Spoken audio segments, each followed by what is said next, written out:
जाता नहीं कमाए।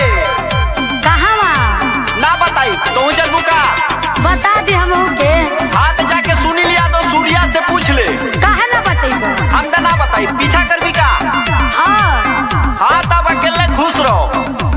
हम चलब ना देखे खातिर। सुना जाता रह तो बता के जा, हम के जानकारी रहे के चाहिए। अच्छा सुनो जइहा ना कमाए राजा झरियानु हो, ना तो हो जइब करिया।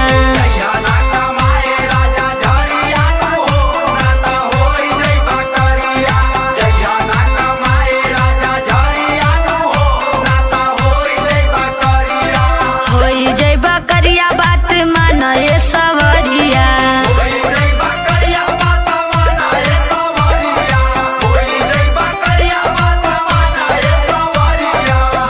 पढ़ो ऐसा नौकरियानु हो राजा हो जइब करिया।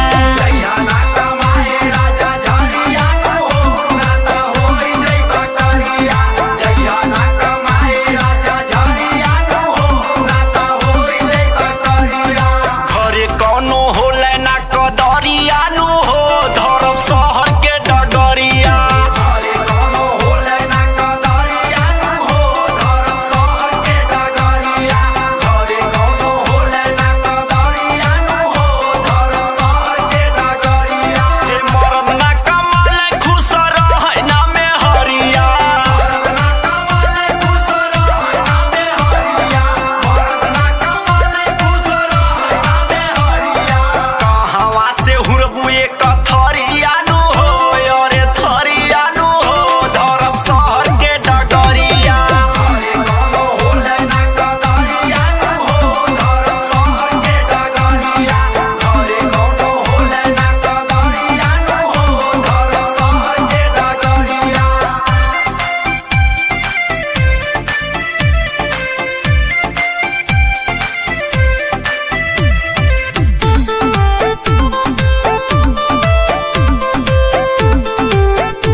बनी हमार कोई लरियानु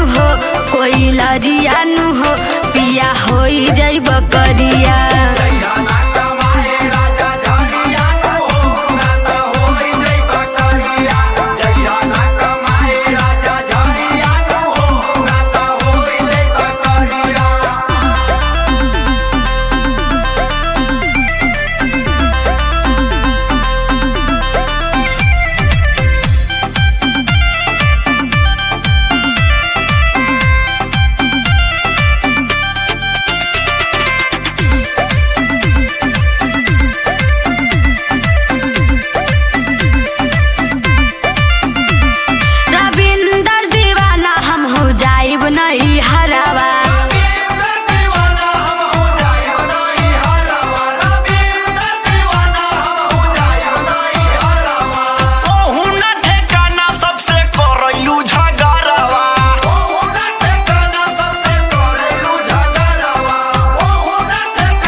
चुनरियानु हो राजा हो जइब करिया।